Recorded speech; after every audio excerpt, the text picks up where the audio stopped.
It is just past midnight on the 1st of January, 1968. At a raw firebase called Burt, 7 miles from the Cambodian border, dug only 3 days earlier, 2,500 Viet Cong are coming through the dark in waves. There is a strip of ground out past the sandbags, too close for the big guns to touch without killing the men in the foxholes, too far for a thrown grenade to reach. And in that strip, the enemy is massing. Then, from the trench line, a sound answers them. Not a rifle, not a machine gun, a hollow, almost gentle thump. A 40mm high explosive grenade arcs up over the wire and drops straight down into the crawling mass. A flat orange flash, 300 fragments tearing outward in every direction. Thump, another. Thump, another. This is the M79 Grenade Launcher. The men called it the Thumper.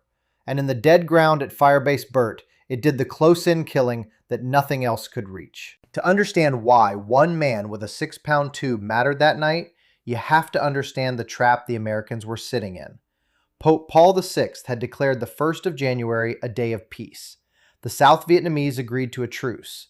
So did the Viet Cong, a 36-hour ceasefire announced out loud to the world.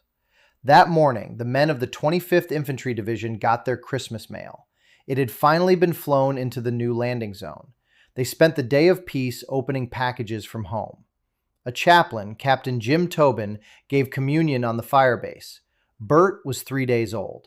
It sat in War Zone C in Tay Ninh Province, astride a road network that funneled enemy supplies down out of Cambodia toward Saigon. 2 battalions held it. The 3rd Battalion, 22nd Infantry. The 2nd Battalion, 22nd Infantry, mechanized. Their guns came from the 2nd Battalion's 77th Artillery. They called themselves the Triple Deuce. The jungle around them was thick. The foxholes were hasty. The fields of fire were short. And the enemy was already at the edge of the wire, watching. On the evening of the 31st of December, a listening post from Company A, 200 meters out in the black, reported movement all around it. The men blew their claymore mines and threw grenades into the dark. The movement stopped. The next evening, an ambush patrol moved out east of the perimeter and walked straight into fire from a force they never saw. 2 men killed, 1 wounded. The patrol fell back inside the wire. That was the probing, the hand being shown. 6 hours before the truce was set to expire, 2 regiments of the Viet Cong 9th Division, the 271st and the 272nd, closed the trap. The weapon that would hold the dead ground had only been around for a few years. It came out of an Army program called Project Niblick, an effort to give an ordinary infantryman his own explosive punch, more accurate than a rifle grenade, more portable than a mortar. Springfield Armory built it as a single-shot, break-open weapon that looked like an oversized, sawed-off shotgun, and the Army standardized it in December of 1960. The clever part was never the launcher. It was the round. A 40mm grenade left the muzzle at only 75 meters a second, slow enough that a grenadier could watch his own round arc through the air and walk it onto a target.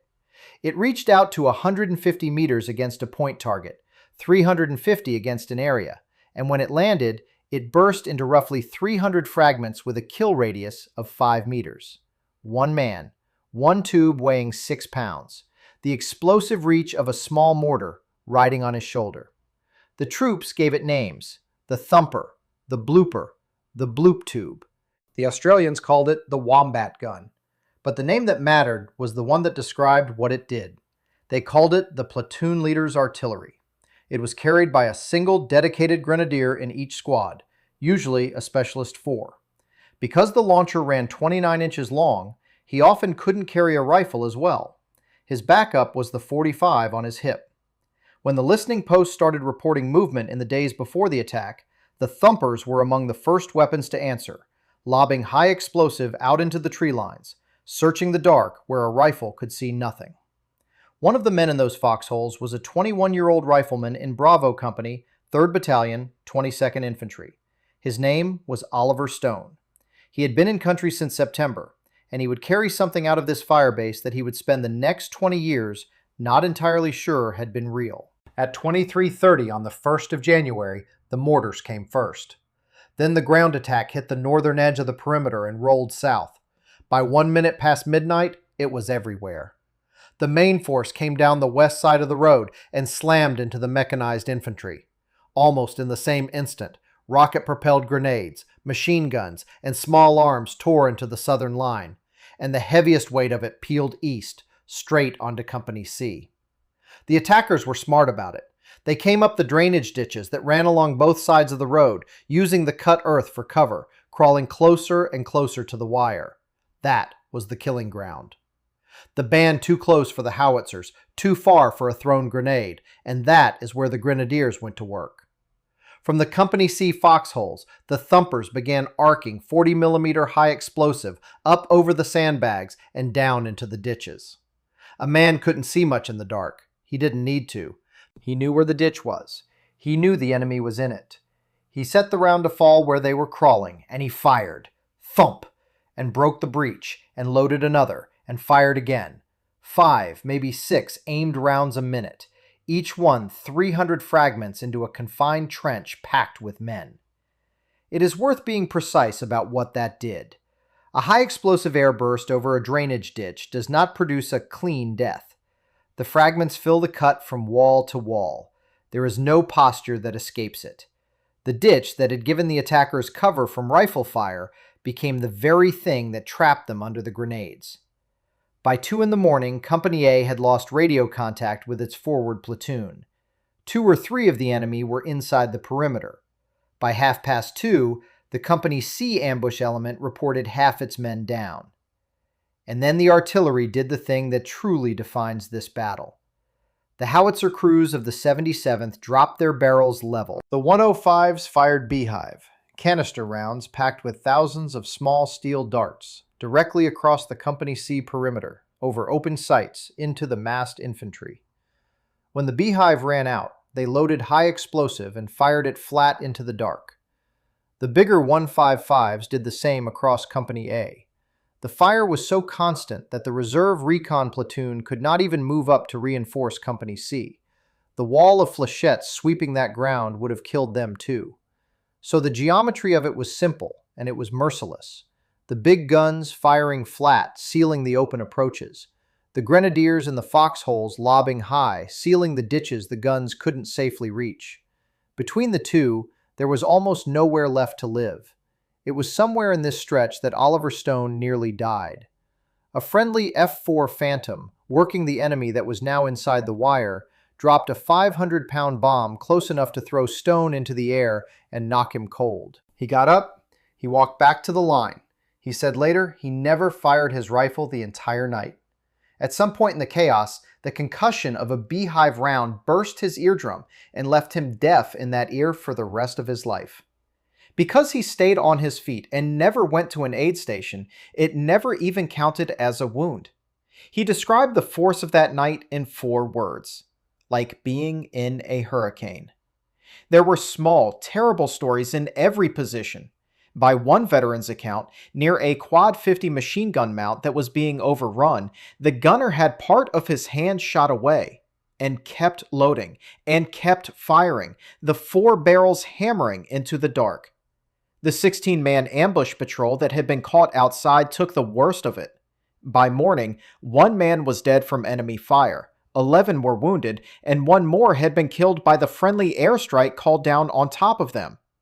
An assistant patrol leader said only 3 of them came through that night untouched. Around 5 in the morning, the Viet Cong began to pull back into the jungle, dragging away what wounded they could. By dawn, it was over. The enemy's own tactics are the highest praise the M79 ever received. The Viet Cong did not come up those ditches out of carelessness. They pressed in close on purpose. Their entire method that night was to get inside the range where American firepower became too dangerous to use, to grab the defenders by the belt and hold on, so the howitzers and the jets couldn't swing freely without killing their own men. The grenade launcher was one of the few things that still worked inside that embrace, but it had a hard limit, and honesty demands it be named. That 40mm round has to spin a set number of turns before its fuse arms. Until it has traveled about 30 meters, it will not go off.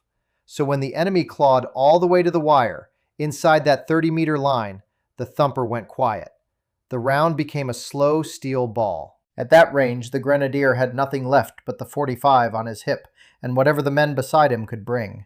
The same closeness that the M79 punished out in the ditches could also beat it at the wire. That was the brutal arithmetic the enemy was betting on. The thumper was never only an American weapon. Australian infantry in Phuoc Tuy province carried it too, and gave it their own name, the Wombat gun.